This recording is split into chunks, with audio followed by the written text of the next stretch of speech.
So, Nikon's new Z7 has banding. Well, at least it's only got one card slot. That means I'll only have to delete half of those banded images. All that and more coming up here on The Morning Jolt. What's up, guys? Mark back here with yet another video, and today we're going to talk just a smidge, just a very little bit, as the title entails. This is a clickbait title. I briefly want to speak about the Nikon Z7 banding issue.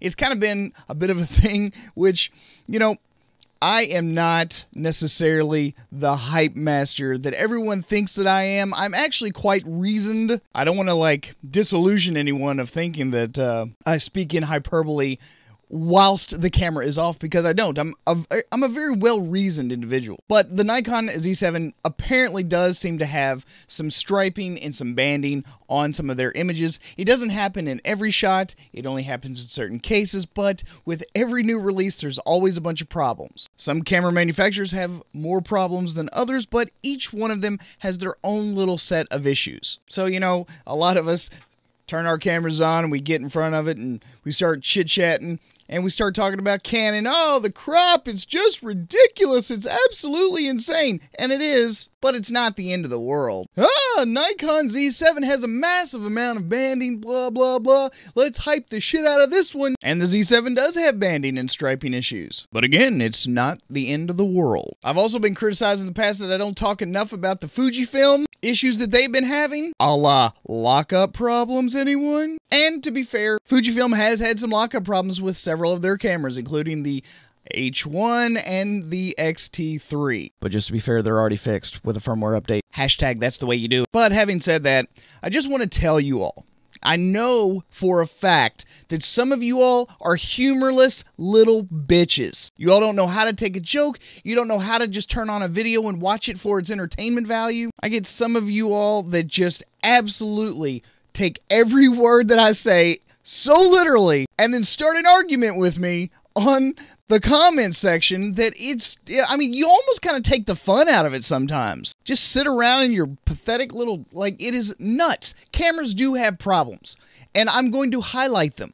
But when I talk about these problems, when I talk about these issues, when I try to bring the information to your attention, if you just so happen to be interested in that particular camera, lens, system, piece of gear, whatever, I'm going to try to present that information in the most entertaining way that I know how. Now, it doesn't mean that I'm always going to meet the mark. It doesn't always mean that I'm going to appeal to your particular humor sensibilities. Because God knows, say anything about anyone else's camera brand or something, it's a microaggression. I'm microaggressing when I tell you about real world problems. You guys have got to get a sense of humor about this stuff. It's not the end of the world. Every single camera on the planet is going to have issues. It's going to have problems, especially when we are begging, we are demanding that these camera companies give us the top of the line features. There's absolutely no way that everything is going to go just as planned when they're not just fighting against us because we want new stuff, but they're also fighting against the other companies. They're trying to make sure that they either A, keep up,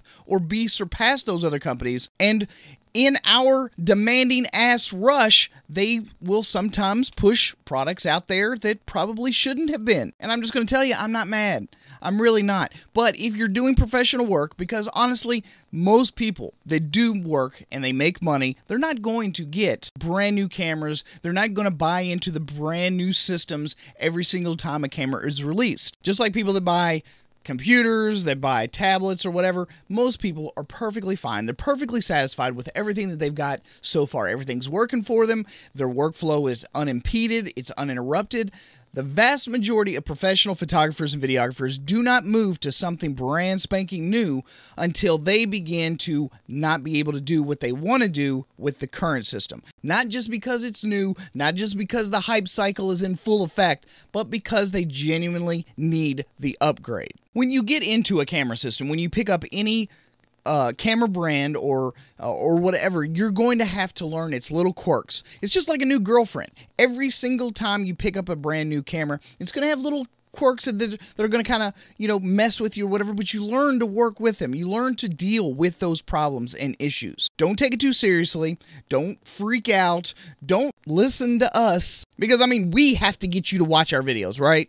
I mean, honestly, If we put out just straight up information, nobody watches those videos. I'm telling you, no one even pays attention. And that's unfortunate because genuine information is useful. I mean, there are a lot of times where I just want to watch a video, I want to understand the problem, I want to understand the fix, and then I want to move on with my life. And then there's other times I want to be told some information, and I also want to be entertained. And I think that is where I fall. I don't want to just give you stats and information. So if I'm not your cup of tea, there are plenty of other YouTubers that literally read the spec sheets, talk about the things, and then they just, that's just not my style. But those little quirks and those little things are like a new girlfriend or a new boyfriend, whatever.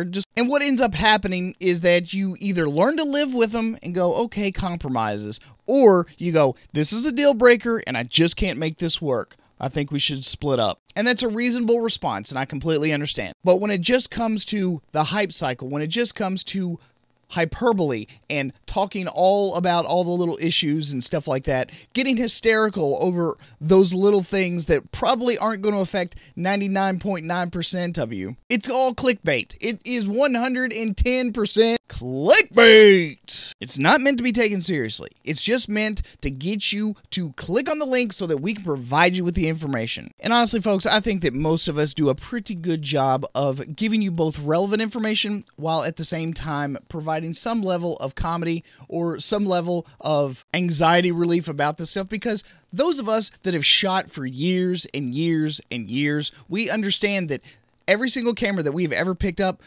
it is just real special. It's a special relationship with each and every single camera.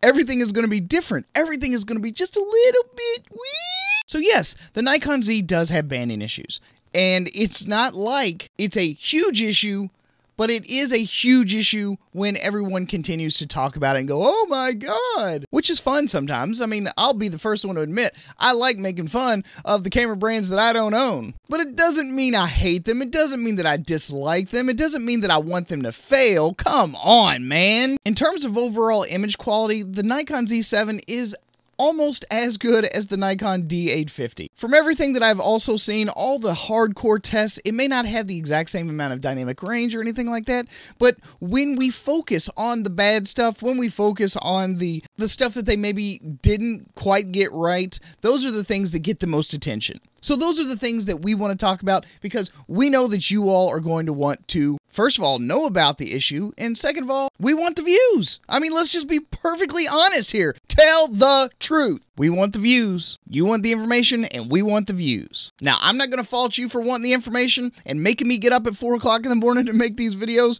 and I don't want you to fault me either for clickbaiting the shit out of it, trying to get you to watch it. Is that fair? I think that's a fair trade, don't y'all? So look, if you really want to avoid all of the banding and striping issues on the Nikon Z7, just don't push your images past 4 EV. Like, it's a very, very simple fix. I mean, and honestly, if you have, either underexposed or overexposed your photograph by 4 EV, you're probably not even qualified to be holding a camera. Come on now, let me preach. So you have to understand that the true end goal for most professional photographers, people that are concerned about the image and not necessarily the tech, is image quality. It is performance. It is reliability.